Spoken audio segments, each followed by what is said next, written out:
우리 인사 한번 할까요? 사랑하고 축복합니다. 인사합니다.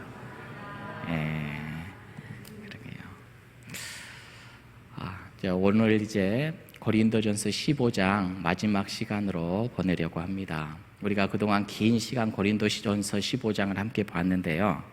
사도 바울이 고린도전서 15장 부활에 대한 이야기를 주면서 1절부터 11절까지는 우리 예수님이 부활하셨는데 이 예수님의 부활의 모습을 본 사람이 있었다고요? 없었다고요?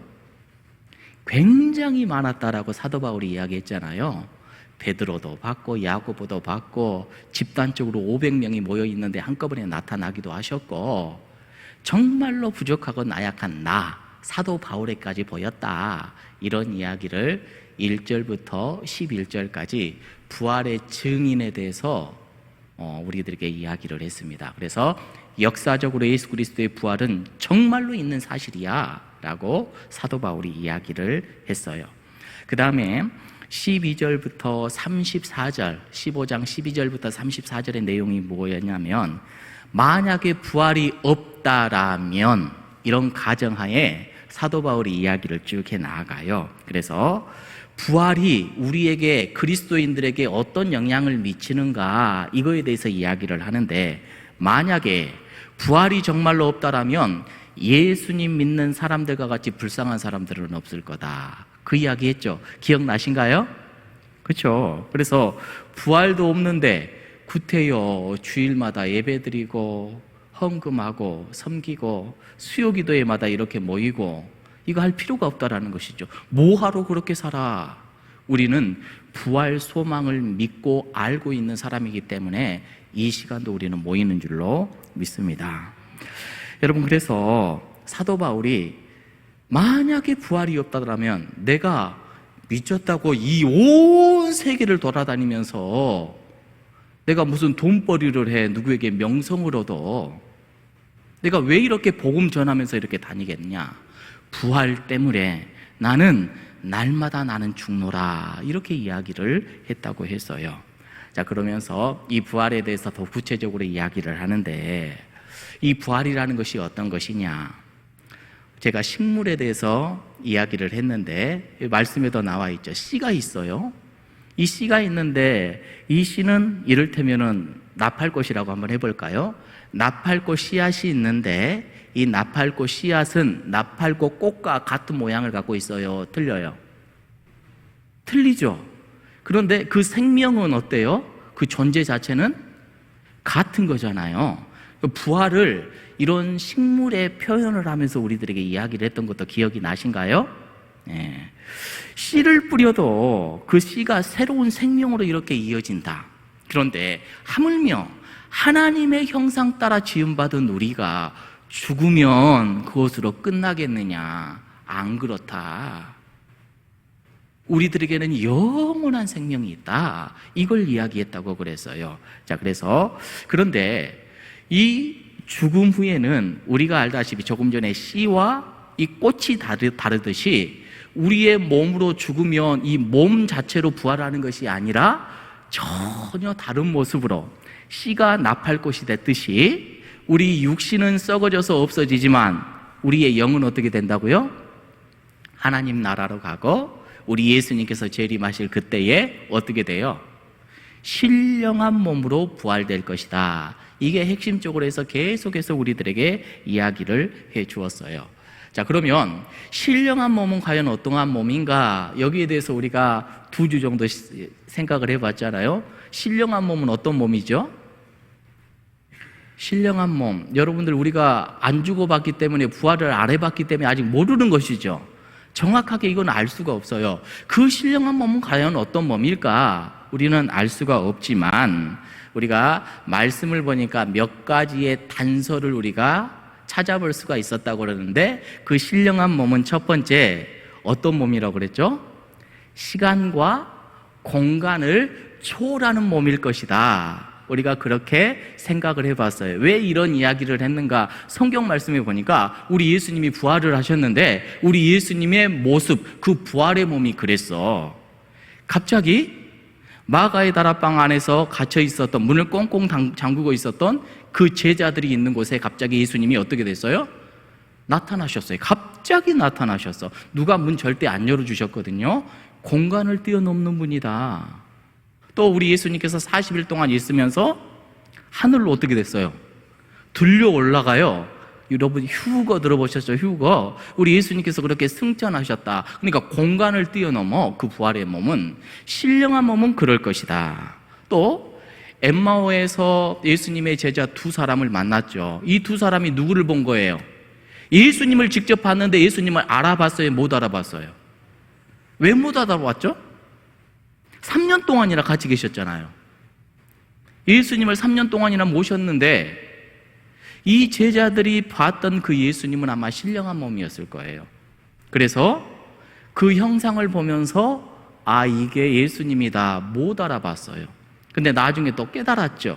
자, 그래서 이 몸 자체는 누구인지 알아볼 수도 있고 못 알아볼 수도 있고, 예. 그래서 우리가 정확하게 뭐라고 이야기하지는 못해요. 자, 그리고 두 번째 우리가 제기할 수 있는 질문. 자, 우리가 몸은 죽어서 썩어져 없어져 버리잖아요. 영은 어떻게 된다고 그랬어요? 영도 그냥 무덤에 같이 갇혀 있는 건가요? 자, 어떤 신학자들은 그렇게 주장도 해요.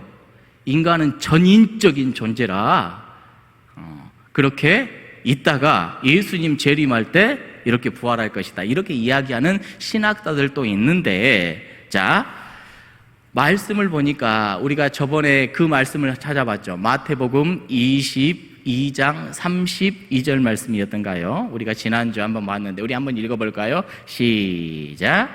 나는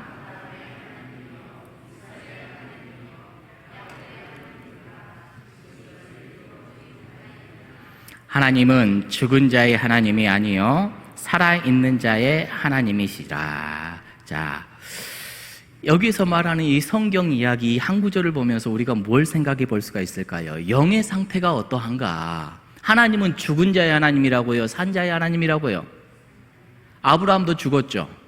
이삭도 죽었어요. 야곱도 죽어버렸어요. 자, 무덤 속에서 썩어졌다라면 그들을 다 죽었으니 죽은 자의 하나님인데, 여기서는 죽은 자의 하나님이 아니라 산 자의 하나님이다 이렇게 이야기를 해요. 여러분, 그들의 몸은 썩어 없지만 영은 어떻게 됐어요? 하나님의 품에 안긴 거예요. 그래서 하나님은 산 자의 하나님이다 이렇게 이야기를 하는 것이지요.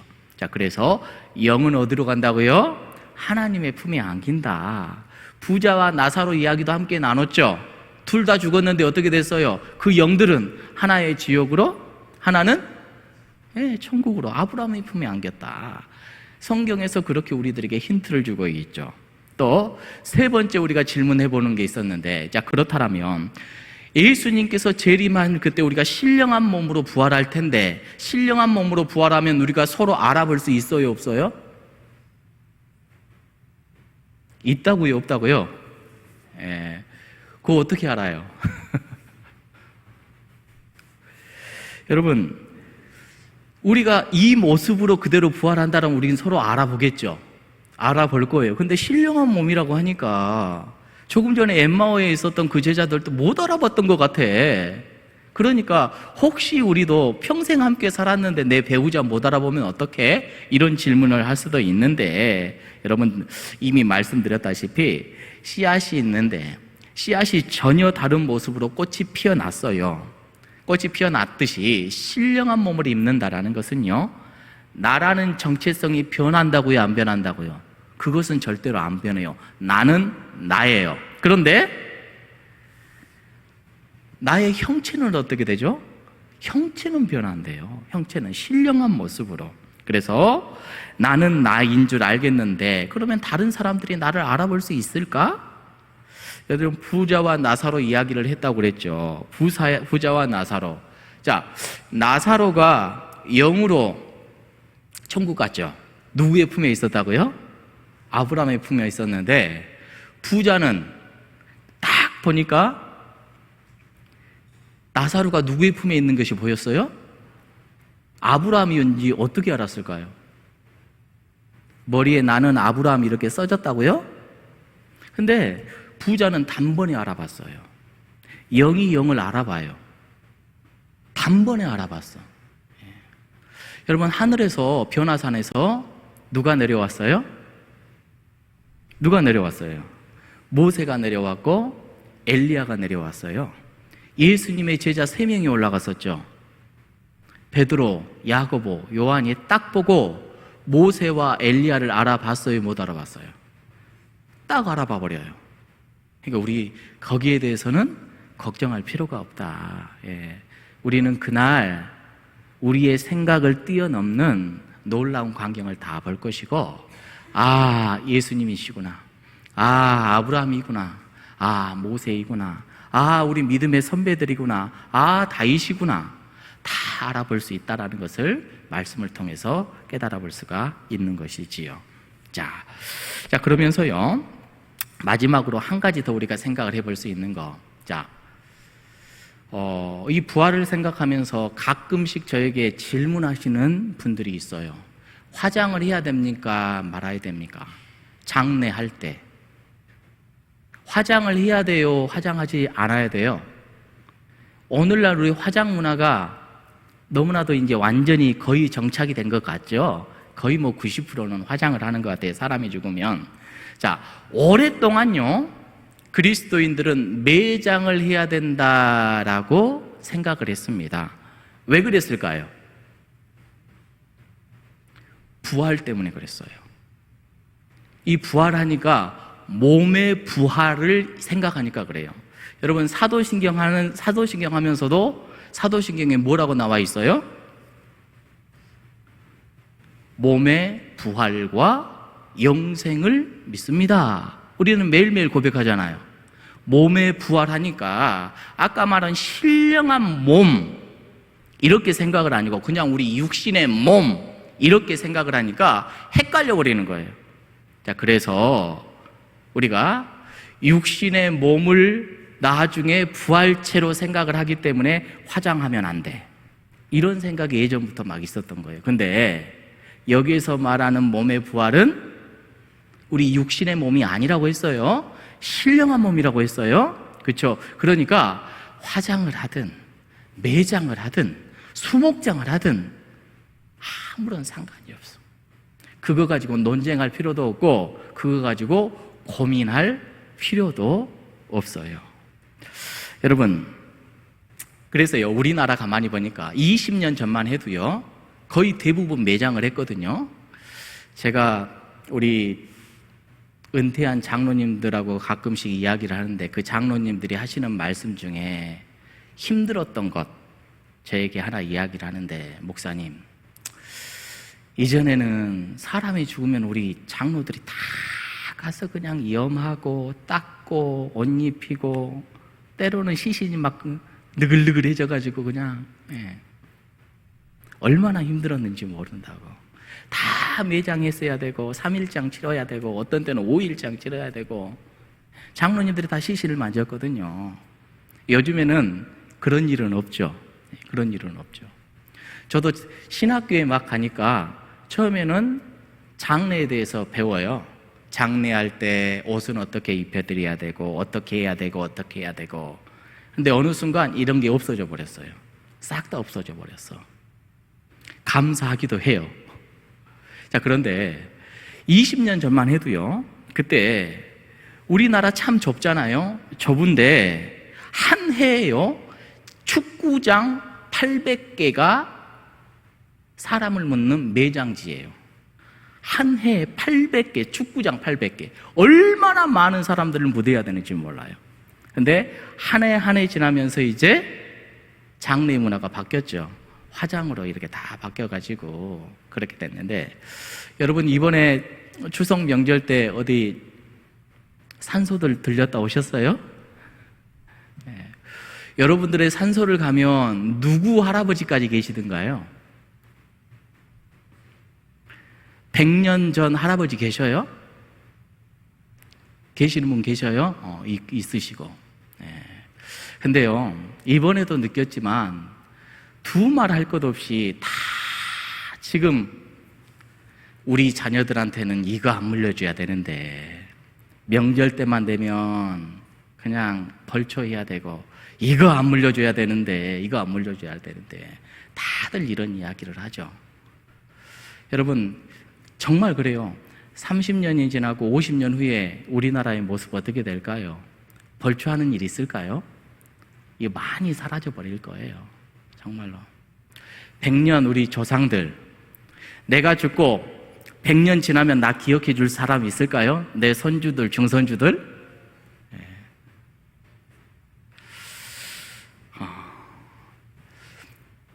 여러분, 우리 주님이 기억해 주시면 족한 줄로 믿습니다. 여러분, 우리가 많이 기억하면 100년 기억될 거예요. 근데 그 이상은요, 그 이상은요, 아무것도 아니에요. 아무것도 아니에요. 정말로 정말로 우리를 기억해 주는 건 우리 하나님이시고, 이 땅에서 우리가 어떻게 살고 또 우리가 어떻게 죽는가, 이게 정말로 중요한 것 아니겠습니까? 자, 이제 고린도전서 결론을 한번 내려보죠. 자, 우리의 죽음은 참된 생명을 향한 관문이라는 것을 잊지 마시기 바랍니다. 죽음으로써 끝난가요? 아니에요. 이제 영생에 들어가는 관문이에요.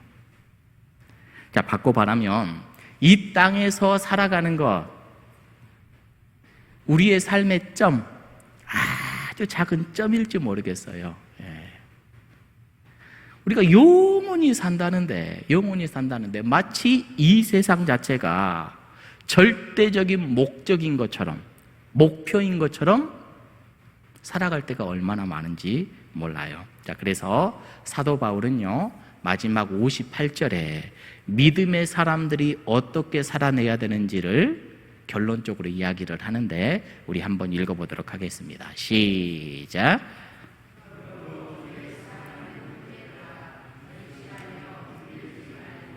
항상 주의 일에 더욱 힘쓰는 자들이 되라. 이는 너희 수고가 주 안에서 헛되지 않은 줄 알미라. 아멘. 여러분, 우리의 생이 영원히 없고 영생이 없고 이 세상이 끝난다, 이 세상에서만 끝난다라면 사도 바울은 어떤 결론을 내릴까요? 단번에 이렇게 이야기할 거예요. 지금 놀아라. 지금 더 잘 살아라. 지금 마음껏 살아라. 놀고 싶으면 놀고 마시고 싶은 대로 마시고. 아마 사도 바울이 이렇게 이야기하지 않았을까 그래요. 근데 사도 바울이 그게 아니에요. 이 세상이 끝이 아니기 때문에 절대로 그렇게 살면 안 되고 흔들리지 마라, 이렇게 말하죠. 흔들리지 마. 세상이 뭐라고 이야기해도 이건 과정일 뿐이다. 흔들리지 마라. 그리고 견실해라. 항상 주의 일에 더욱 힘쓰는 자들이 되라. 믿는 자들에게, 우리에게 이렇게 이야기를 합니다. 여기서 힘쓰는 자가 되라 라는 이 말은요, 헬라어 페리시온, 이게 어떤 뜻을 갖고 있냐면 탁월하게 하다, 풍성하게 하다. 지금 사도 바울이 교회를 향해서 이야기를 하고 있죠. 고린도 교인들을 향하여서 너희들 교회, 신앙생활 탁월하게 해야 돼. 풍성하게 해야 돼. 주의 일 힘쓰는 자들이 되라. 그 정도 했으면 됐지. 이게 아니라 탁월하게 해야 돼. 이는 너희 수고가 주 안에서 헛되지 않은 줄 알미라. 사도 바울은 지금 확신하는 겁니다. 여러분, 여러분들의 수고는, 여러분들의 땀은, 여러분들의 예씀은 절대로 헛수고 아닙니다. 절대로 헛수고 아닙니다. 여러분, 이 하나님의 말씀을 믿습니까? 절대로 헛것이 아닙니다. 누가 보든지 안 보든지 최선을 다하시기 바랍니다. 주님의 몸된 교회를 위하여 내가 탁월하게 하고 내가 풍성하게 해야 된다. 수고를 다하는 거 내 인생에 결코 헛되지 않는다. 사도 바울은 우리들에게 마지막으로 이걸 이야기를 합니다. 그 이유가 뭐예요? 부활이 있기 때문에 그래. 우리는 썩어 없어질 인생 아니야. 부활이 있기 때문에 그래. 그 연장선상에서 이 부활의 날은 우리 예수 그리스도 안에서 만물을 회복시키는 하나님의 심판이 있는 날입니다. 믿는 자들에게는 하나님의 심판은 어떻게 임해요? 우리 믿는 자들에게는 하나님의 심판은 상급으로 임해요. 할렐루야. 하나님의 상급은 어떤 거예요? 심는 대로 거두는 거예요. 여러분들이 뭘 심느냐에 따라서 거기에 따라서 거두는 거예요. 아이고 유난이야. 아니요. 심는 대로 거둬요. 심는 대로 거둬. 내가 진리를 많이 심었다라면 많이 거두는 것이 하나님의 법칙입니다. 소홀히 심었으면, 거칠애로 했으면 우리 하나님은 다 아시잖아요. 그래서 내가 살아있는 동안에 더욱 충성하는 자가 되어야 된다. 이게 오늘 우리들에게 주시는 결론의 말씀입니다. 여러분, 우리가 이 사도 바울의 이 결론의 이 말씀을 받아들인다면요, 우리의 모습을 잘 비춰보는 지혜가 있기를 간절히 원합니다. 나는 과연 부활을 잘 믿고 살아가는 사람인가? 비상이래요. 한국교회가. 부활 신앙이 정말로 약화되어져 있는 시점에 이르렀대요. 부활 신앙이 없대요. 그저 하나님을 믿는다라는 것은 기복, 이 땅에서 잘 먹고 잘 살고 성공하고 내 자녀들 취업 잘 되고, 그게 아니죠. 그게 아니죠. 또 하나, 과연 나는 정말로 충성스러운 사람인가? 목사님 이제 이만큼 했으니 저 그만할래요. 저 충분히 이해가 됩니다. 정말로 했었어요. 그런데 내게 힘이 남아 있거든, 내가 여건이 되거든, 끝까지 최선을 다하는 우리 모두가 되어야 될 줄로 믿습니다. 충성은 은퇴하는 시점으로 끝나는 것이 아니라 주님 나라 갈 때까지 하기 때문에 그렇습니다. 여러분, 우리는 과연 주의 일에 힘쓰고 있는가? 때로는 흔들릴 때도 있지요. 근데 오늘 사도 바울은 견실해라, 흔들리지 말아라, 주님 바라봐라, 끝까지 인내하면서 믿음의 경주를 잘 걸어 나아가라. 주 안에서 절대로 그거 헛되지 않을 것이다. 확신에 찬 사도 바울의 음성이 저의 귀에, 저의 마음에, 여러분들의 귀에, 여러분들의 마음에 잘 심겨져 있기를 주님의 이름으로 축복합니다. 우리 교회가 고린도 교회도 힘듦이 있었잖아요. 우리 교회가 힘듦을 잘 이겨내고 더욱더 풍성하고 아름답고 견실한 귀한 열매를 많이 맺는 복된 교회로 성장해 나아갈 줄로 믿습니다.